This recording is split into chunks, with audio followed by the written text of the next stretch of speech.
What's up, everybody? Silky Smooth, another episode of the Smooth Experience coming at you. And, yeah, tonight it's just a cool episode where we're just going to talk about kind of like the state of the crypto game and what's going on right now. So, it's pretty interesting because right now it is like October 16th, 2017. I'm going to get this pillow to work. And if I look at what's going on right now in the crypto market and I just try to pull up the prices, I could see that it looks that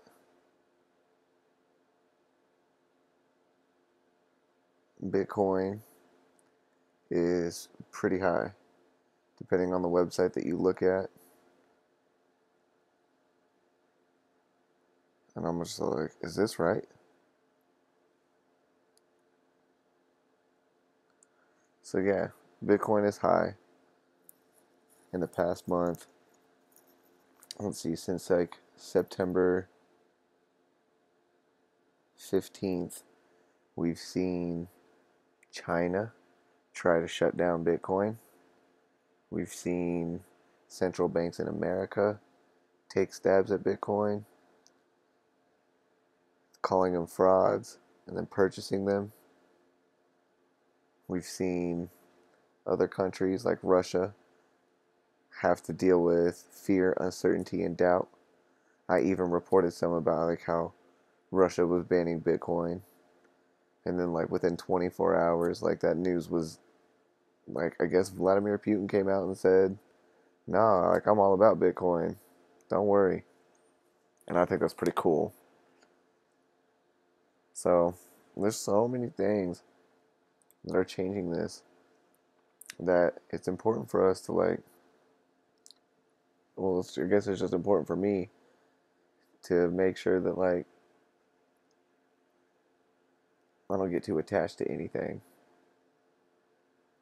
I don't get too attached to like Bitcoin trying to go through the roof or Bitcoin trying to take over the world, those types of things. It's important just to, stay level. Right now, the price of it is $5,574 US dollars for one Bitcoin.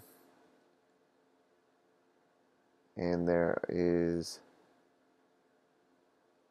16.6 million in supply.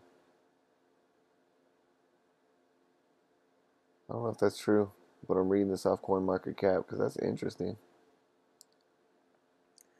And I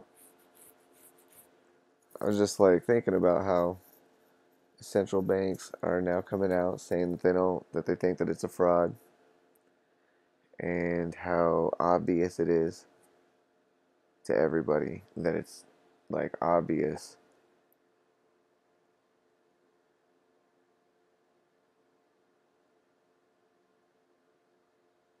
Let's check out some stuff.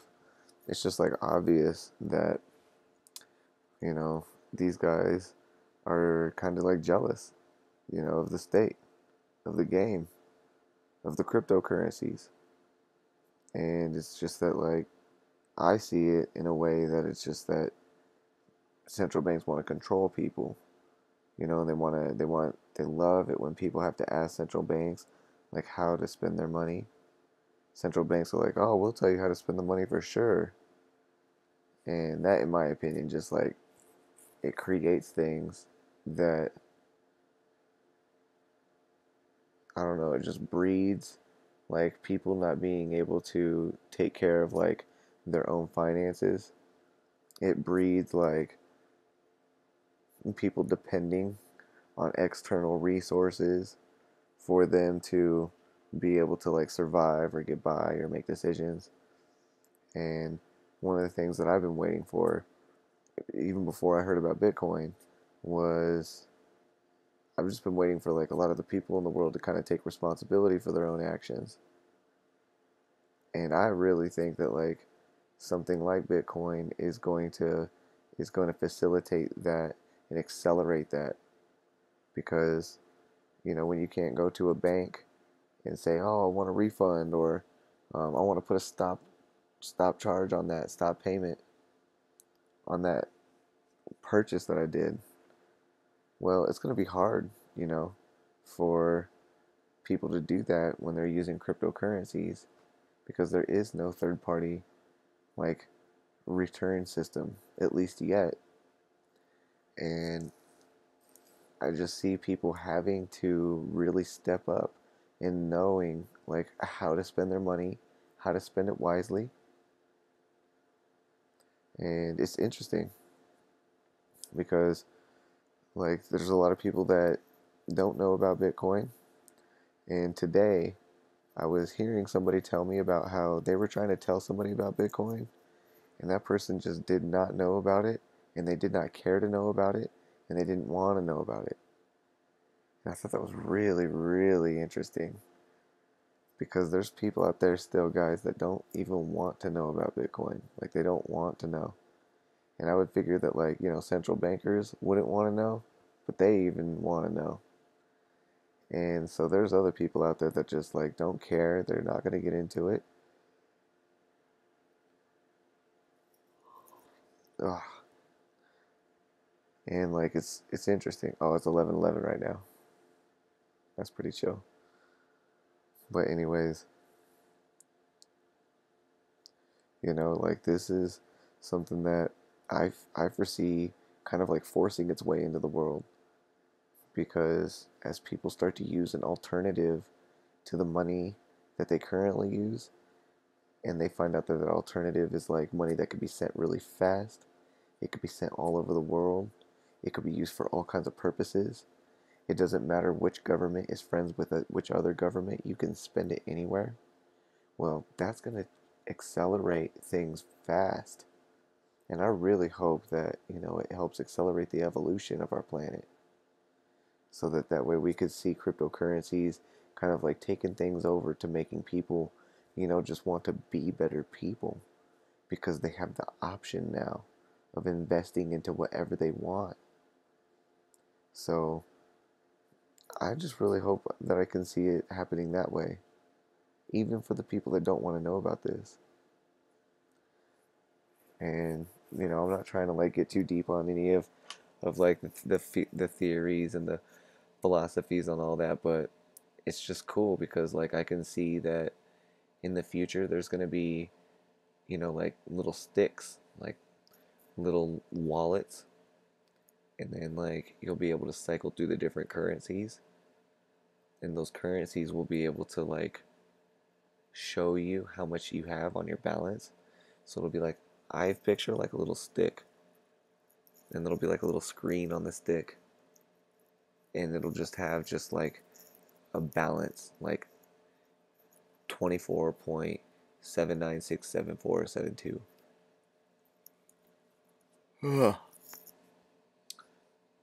Right? And you would just press a button on it to cycle through the different currencies, similar to how a Ledger Nano works right now. All right, here's how it would be. If the Ledger Nano incorporated NFC, that's what I would want. That's the future to me.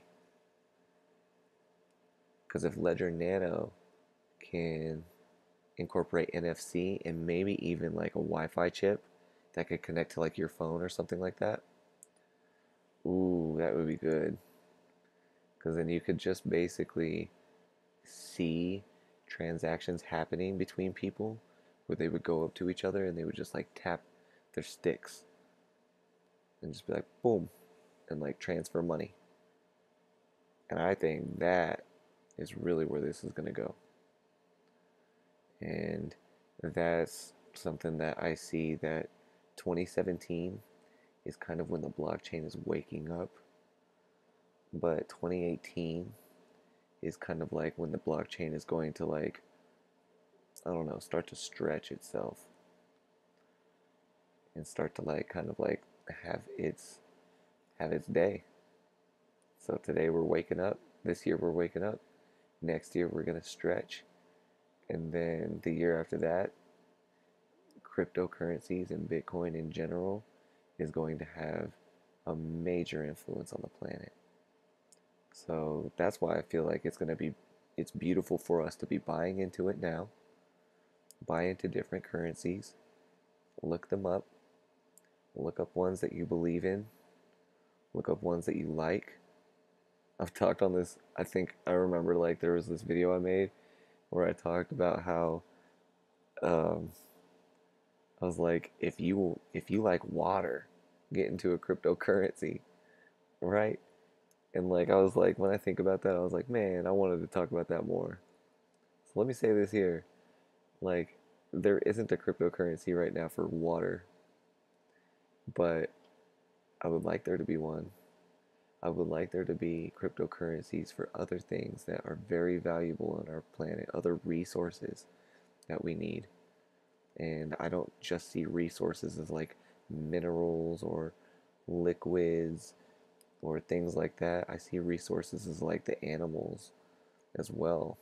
Like they do things for the environment, like, eating the grass and then producing fertilizer out of that to make other plants grow stronger. I see other animals that eat other animals that would get out of control and become pests if certain animals weren't in the food chain. And I also foresee that this planet may like have it may have a downfall if cryptocurrencies don't succeed.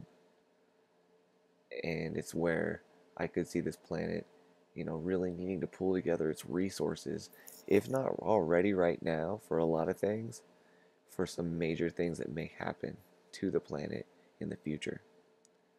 And if we had something set up that was like a big purse that the people kind of like put into, then I really think that there would be something that everybody on the planet could get behind, no matter where you live. And like, it gets me thinking about how like state borders are going to go away at some point. We're not going to have as many borders for as many countries.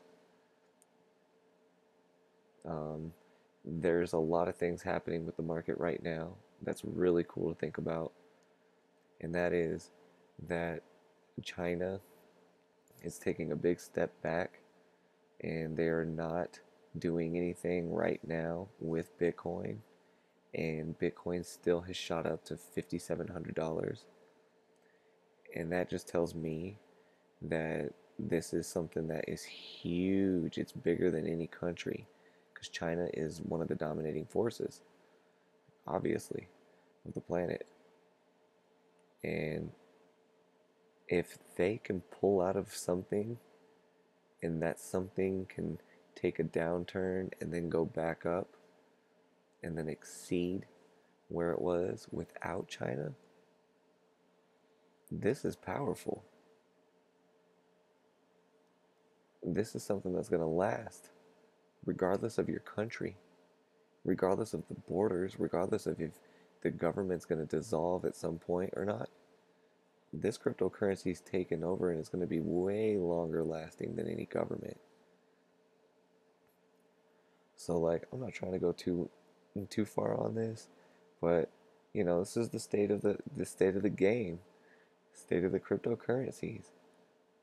And last month we saw um, a lot of big, powerful people speak out against Bitcoin, and that made all cryptocurrencies um, fall just because Bitcoin fell. But I have this gun bot that I'm gonna love showing you guys. And during the time that the Bitcoin fell, the altcoins, the alternative coins, they rose in price. So I was able to like make a lot of trades using my bot that way. And if you're interested in this bot, the coolest part about it is that I can actually resell you a license. So just contact me and I'd be happy to help you. because it was something that was helping me, it still is. And when the market started to recover from China and the price of Bitcoin went up, the altcoins went down in price. And I just wanted to talk about that a little bit because I was hearing from somebody today about how like they don't understand economics enough, and that's why they don't like Bitcoin. And as I thought about that, I was like, wow, that is completely understandable.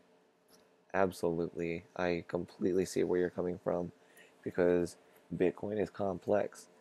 Cryptocurrencies are not an easy like an easy topic to comprehend. So, yeah, I definitely understand how that can be nerve-wracking. And what I'm doing is I'm setting up a Discord room so that way anybody that's watching these videos can join into our Discord room and we can talk about this stuff. I used to say you got to use my referral links to get me to get into these rooms, and I'm like, nah. I think we just need to talk and have a place for people to ask questions and get some support when they need some support. So yeah, I'm gonna end up not in this one, but probably in one of the next videos. I'm going to leave a link to the Smooth Experience Discord so that you can get into those chat rooms and we can talk about things. We can talk about all this stuff. We can talk about the current investments that I'm in, including Bitconnect and all kinds of other things.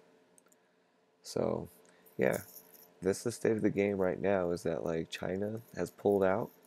That made a whole bunch. He pulled out. That made a whole bunch of money leave the market, and when it left the market, it made the price go down, and now other people have put their money into the market, and that's making the price go back up. And so when it goes back up, then you can see that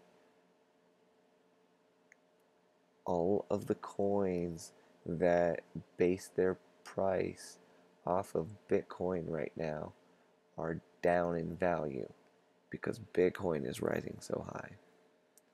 So it's like if everything in the world was to go way down in value because the US dollar went way up in value. That's what it would be like in the cryptocurrency game. And it's like because the US dollar would go up in price, it would force everything else to go down in price. And if you have any questions about this, like, yeah, definitely shoot me a message. But yeah, this is interesting because right now all the altcoins are down.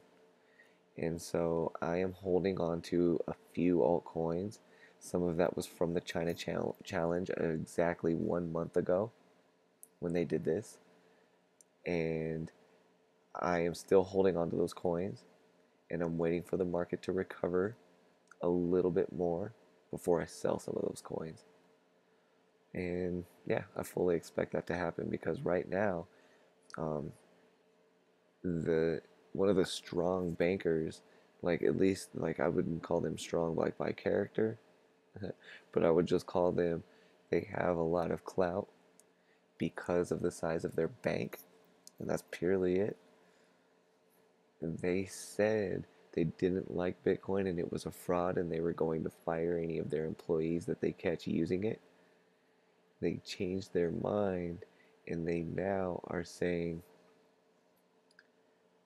oh, it's not at the top of my priority list, but I'm definitely keeping an open mind, or something along those lines. Look it up. And it's interesting because when you see it, you're like, wow, that's like a completely different perspective than what you had last month. And you'll see it, guys. It's easy to find. Try to find that. That's kind of our homework right now, is to see if we can find what one of the most powerful bankers was able to say about Bitcoin recently. And so when they did that, that made altcoin prices fall. And now, because altcoin prices fell, you can get in and you can buy these things at a discount and then wait for all of this money to completely enter the market. Because when this banker started to reverse his position on Bitcoin, all these people flooded the market with money and they just started putting all this money into Bitcoin.